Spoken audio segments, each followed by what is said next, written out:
Asomaros calquera mañá de primavera a fortaleza feudal de Soutomaior mentre se escoitan lonxe, resoando no val, os disparos dos cazadores. Rubir por entre as arbres e os setos ata o foso do castelo e cando o sol esperte por entre a néboa, veredes a don Pedro Madruga gallopando pola aba do Monteviso ao fronte das súas tropas. Os viaxeiros da luz chegamos coa escuridade pechada e durante a noite os nosos cabalos durmiron en liberdade, soltos no patio de armas, capaz para acomodar 50 cabalos.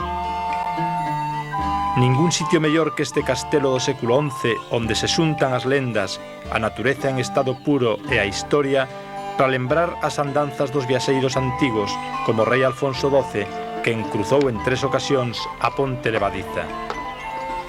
Neste entorno, entre as pedras medievais, nos evocamos a Pedro Madruga, a quen algúns autores fan pariente do mesmo emperador Calígula. Tamén hai quen di que Madruga non foi outro que Cristóbal Colón.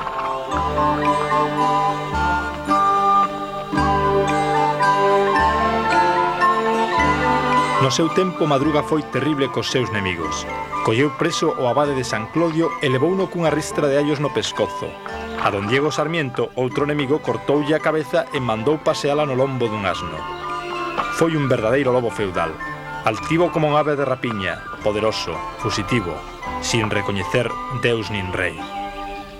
Pero quizáis, de todas as historias que se contan, a máis curiosa foi a que lle deu o alcume Madruga. O noso cabaleiro andaba en disputas co conde de Ribadavia pola divisoria dunhas terras e acordaron saír cada un do seu castelo co primeiro canto do galo e poñer os lindes alí onde se atoparan. Cando o conde de Ribadavia ía montar o seu cabalo coas primeiras raíñas do alba, apareceulle don Pedro o Gallope ás mesmas portas de Ribadavia e dende entón quedoulle Pedro Madruga. Nós nin somos condes nin madrugamos tanto. Poñémonos en marcha cando xa o sol leva 2 horas quentando as camelias e magnolias que reverdecen nos xardíns de Soutomaior e poñémonos a cabalgar contemplando o val do río Verdugo cara á ponte de San Paio.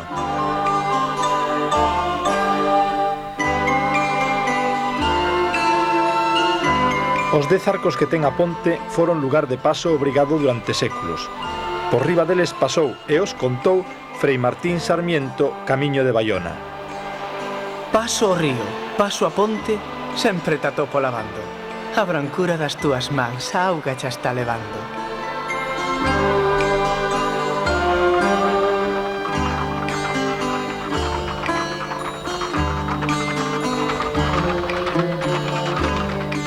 unha nena nunha ponte e un zarraleiro debaixo. E ríase o picarón porque lle vía o refaixo. Pola aba de San Cibrán de Tomeza topamos camiños asfaltados nos que os cabalos gallopan máis inseguros do que quiseramos. Por chegar a tempo a xantar en Pontevedra, no bar Rianxo, apenas se repousamos un intre nunha serradero de pedra para colleren folgos os cabalos e os cabaleiros. Este mesmo itinerario fixo o viaxeiro italiano Confalonieri, quen deixou escrito das xentes que atopou por aquí. Visten a galega, coas diademas e turbantes na cabeza, grandes pendientes e manteos. Xente fea e xuxa. Se pasa a ponte de Sampaio, longa e estreita. O camiño a Pontevedra é con pedras, montes fastidiosos e cheo de lama.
Se 10 arcos tiña a ponte de Sampaio, 13 contou Confalonierina de Pontevedra.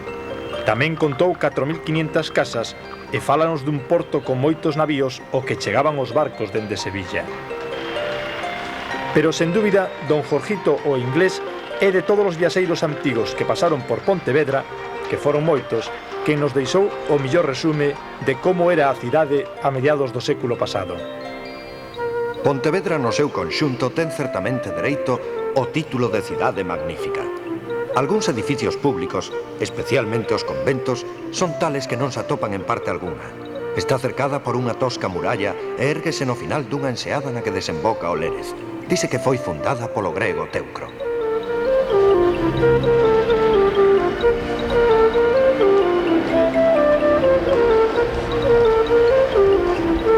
Pontevedra gusta a Borro, pero o noso viaxeiro vai caer nunha pensión miserenta.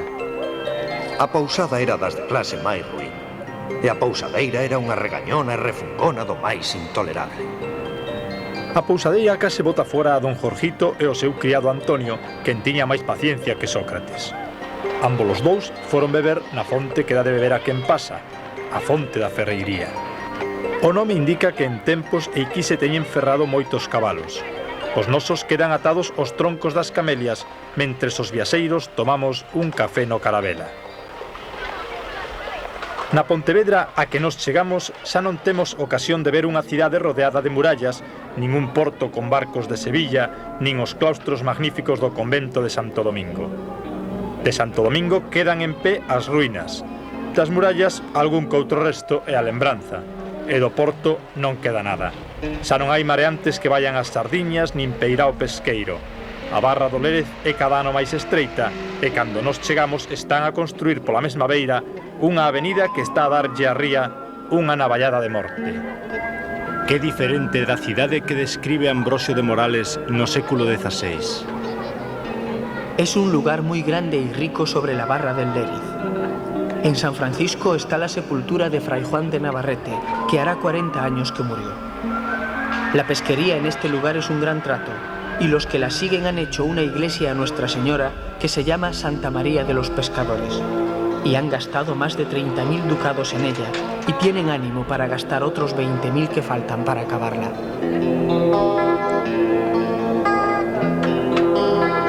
Moito se podería falar de Pontevedra nesta tertulia, contemplando San Francisco e a Peregrina, mentres aproveitamos para limpiar as botas.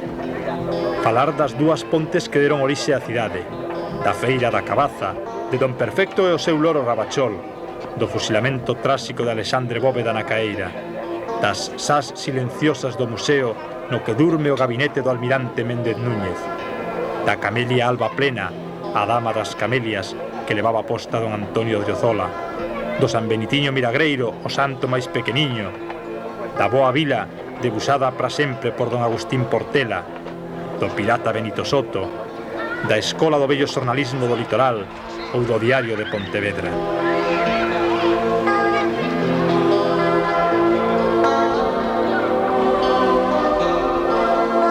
Cando se achega a compartir o café connosco o artista Manolo Ruibal, lembramos as andanzas de Borrow tentando vender as súas Biblias.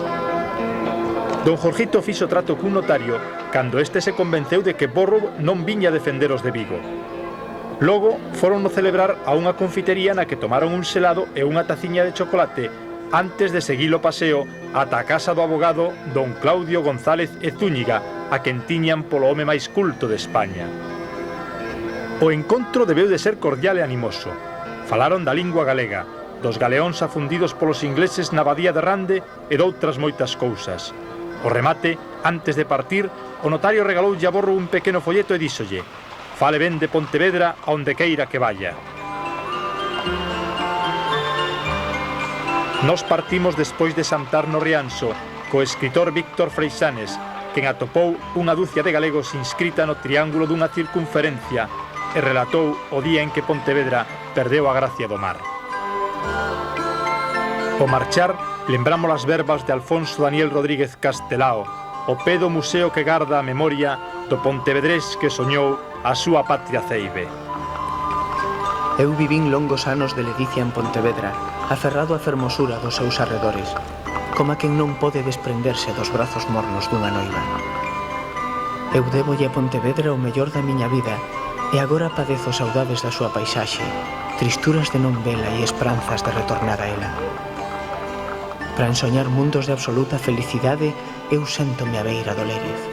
Pouso os meus pensamentos na beira das augas e estou ali, horas e horas, ensumido en min mesmo.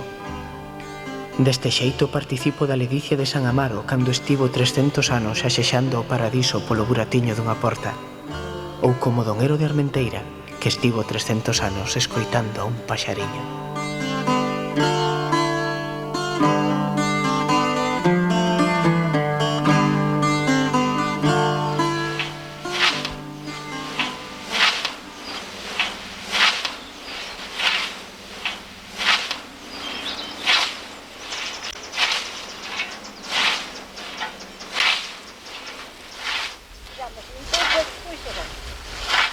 Ahí va.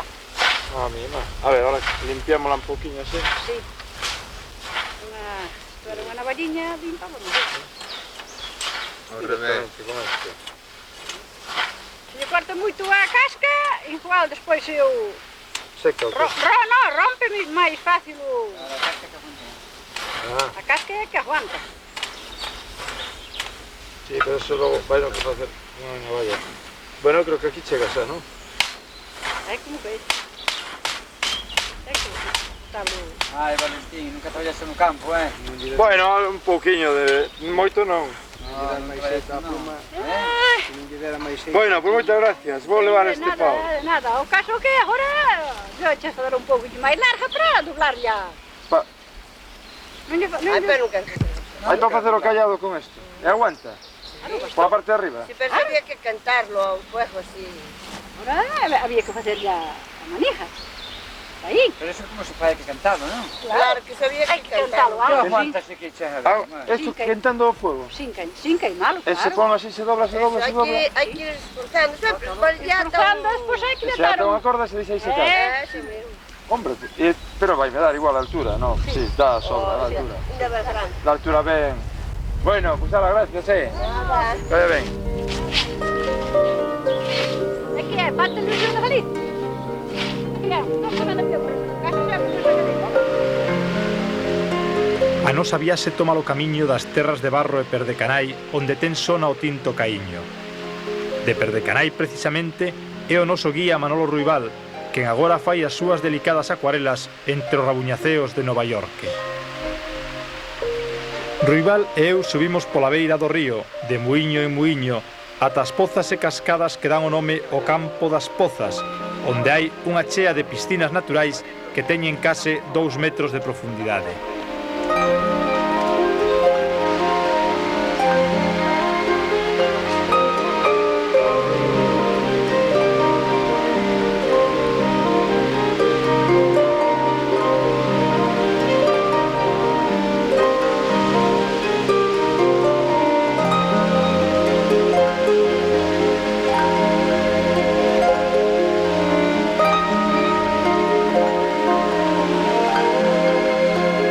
Moita auga a causa da sequía, pero chega para dármonos un baño delicioso na Poza da Moura.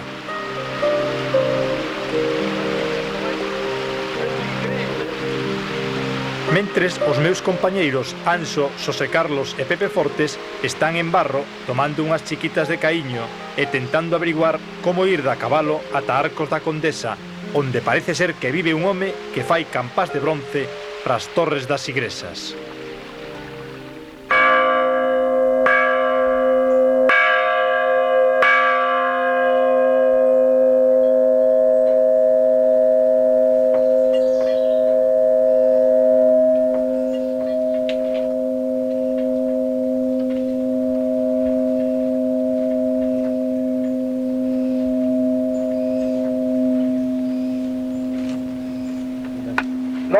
A ver se me conta como é a cousa, como fai todo desde que empeza. Isto ven aquí, quen ven, o cura ou vemos a que están a encargarlle a campana? Aquí ven unha comisión da parroquia. Unha comisión da parroquia? Eso, ben pode vir ben co cura ou ben algún mellor. E veñen a tratar na campana, ou xa saben eles o precio, ou xa saben a costumbre? O precio veñen a buscar aquí. O precio do eu. E traenlle xa a vella? Non hai que traer a vella para fundina. E onde non hai vella... Faz igual. Faz igual. Tamén se este peixo, máis a vella está. Quer dizer, que a un sitio pois roubaron a campana e non teñen... Sí, en moitos sitios rouban as campanas, como roubaron... Como lle chaman... detrás do campo de aviación de Coruña. Alberto. Teredo. Ali roubaron as campanas de se ve. Pai, o Luís Nova Figueira já seu facía pouco. Despois roubaron as da vella e deu as de pouco. E ainda tira pola corda o seu que roubou.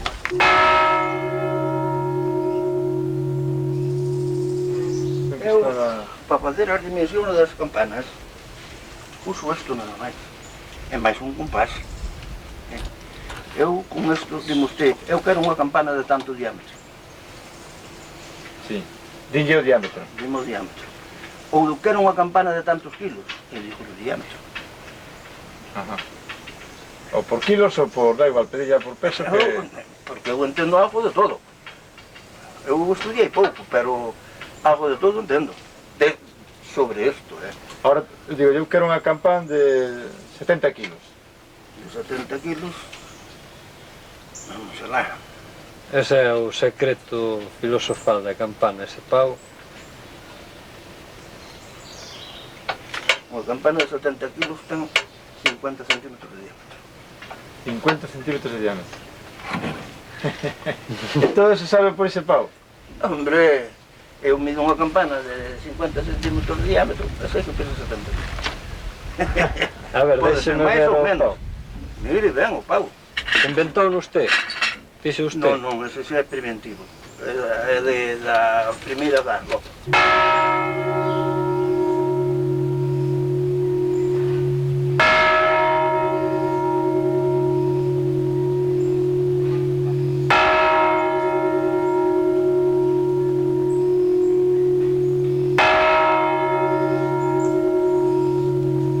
Desde 1600. E antes traballaban a domicilio, porque antes, por exemplo, iban a Coruña e reunían ali unhas cuantas campanas, ou sea, a un lado de Coruña, e facíanos ali, iban a Carballo, igual, iban a Noia ou por aí a outro lado, reunían as que había rotas por ali, e facíanos ali. Ah, e facíanas ali? A domicilio. En que se transportaba? Un carro de bois ou... E onde había os camiños. Tienen que facelas ali. O pé da igrexa. Falase moito, pero isto foi un oficio moi esclavo. Ten campanas en toda Galicia? Hombre, eu creo que sí. Sí? E fora de Galicia tamén. Fora de Galicia tamén? Se car de Bastavales son do seu campo tamén, non? Son. Sonan ben esas, non? Home, son as da fama que lle deron a fama a esa, son como esta. Esta campana son como as de Bastavales. Pero deronlle a fama a esas de Bastavales, campanas de Bastavales.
Os viaxeiros sorprendímonos pola bella fundición artesanal de Arcos da Condesa e quedámonos coas ganas de encargarlle ao patrón unha campá con noso nome e levala a hombros o Santuario dos Milagros da Mil.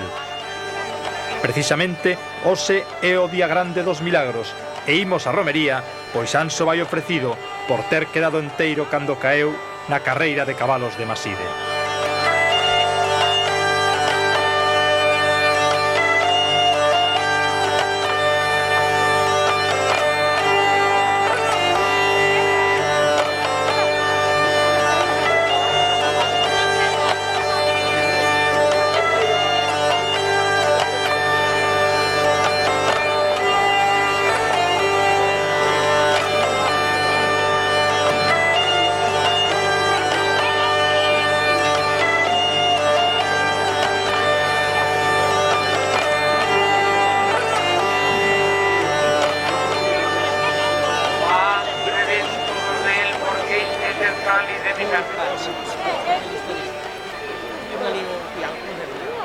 También nosotros perdonamos a los que nos ofenden.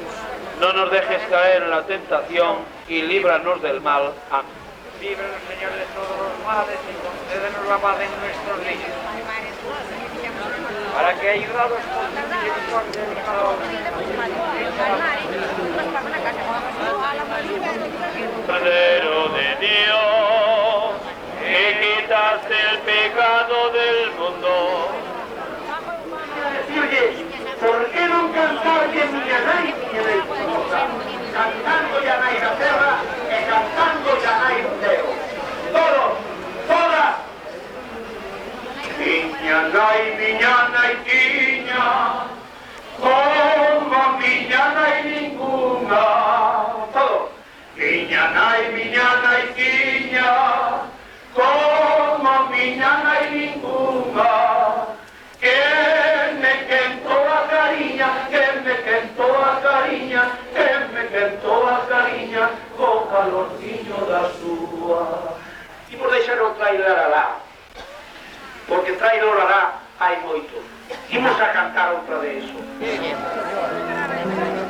Thank